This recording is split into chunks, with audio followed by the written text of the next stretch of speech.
साल 2023 मध्ये भारतीय संसदेने एक फार महत्त्वाचा कायदा पारित केला. त्याचं नाव आहे digital personal data protection act 2023. या कायद्याद्वारे भारतीय समाजाला, भारतीय नागरिकांना अतिशय महत्त्वाचा असा अधिकार प्राप्त झालेला आहे.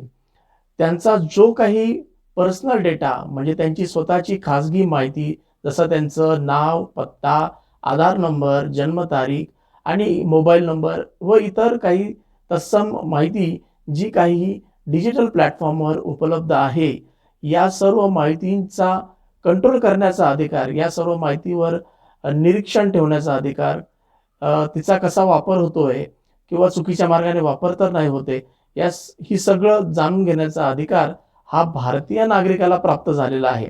जर एखादी बिझनेस एंटिटी, एखादा बिझनेस ग्रुप किंवा सोशल मीडिया प्लॅटफॉर्म भारतीय नागरिकाच्या माहितीचा जर व्यवस्थितपणे वापर करत नसेल किंवा त्याला सांगितल्याशिवाय, त्याच्या संमतीशिवाय जर वापर करत असेल, तर फार मोठ्या दंडाची तरतूद या कायद्यामध्ये केलेली आहे.